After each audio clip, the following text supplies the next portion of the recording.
আজকে আমি আপনাদের সাথে শেয়ার করব কিভাবে আমি আমার বাংলাদেশি এমআরপি পাসপোর্ট থেকে লন্ডন ই-পাসপোর্ট আবেদন করেছিলাম এবং আবেদন করার বাংলাদেশ হাই কমিশন লন্ডনে গিয়েই কত পাউন্ড লাগে, কি করা লাগে সবকিছুই থাকবে আজকের ভিডিওতে। তো আমার আগের এমআরপি পাসপোর্ট ছিল 5 বছরের, এখন আমি ই-পাসপোর্টটা 10 বছরের করিয়েছি। তো ই-পাসপোর্ট করতে আপনাদের অনলাইনে এটা অ্যাপ্লাই করা লাগবে।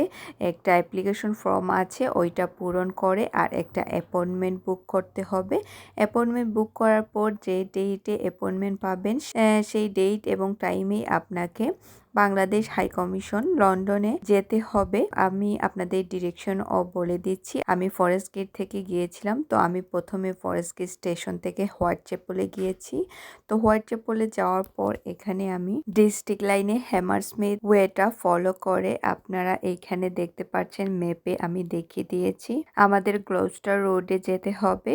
এখানে গেলেই অল্প কিছুক্ষণ হেঁটেই আমরা বাংলাদেশ হাই কমিশন লন্ডন পেয়ে যাব। তো এই তো ট্রেন চলে আসছে আর আমরা গ্লোস্টারে নেমে গেলাম।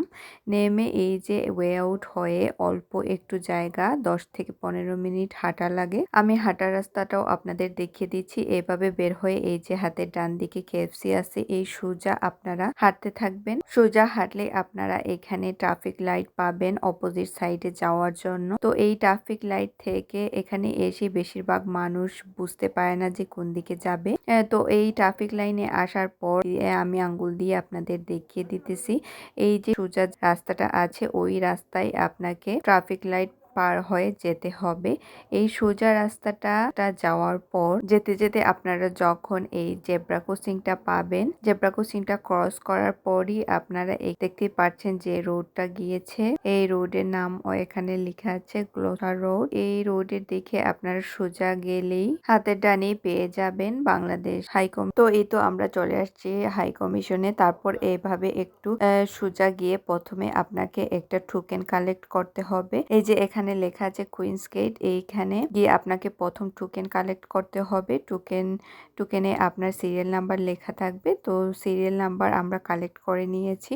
নেওয়ার পর আপনাকে টোকেনটা নিয়ে আমরা আবার ফিরে আসলাম। এই তো এই যে ছোট সিঁড়িটা দেখতেছেন, এই সিঁড়িটা দিয়েই আপনাদের নিচে যেতে হবে। এই নিচেই হচ্ছে আপনার অফিস, যেখানে আমরা ই পাসপোর্টের জন্য জমা দেব। তো এই তো আমরা চলে গেলাম, দেখতেই পাচ্ছেন অনেক ভিড়। 820 নাম্বার সিরিয়াল আমার, তো অনেকক্ষণ অপেক্ষা করা লাগছে। আমার প্রায় 1.5 থেকে 2 ঘন্টা লেগেছে টোটাল সময়। তো ওয়েট করার পর এই যে আমাদের যখন সিরিয়াল আসলো তখন সবকিছু আমাদের পাসপোর্ট, অ্যাপ্লিকেশন ফর্ম আর অ্যাপয়েন্টমেন্ট এগুলা দিলাম। দেওয়ার পর পাসপোর্ট চেক করে সবকিছু করার পর আমরা পেমেন্ট করলাম।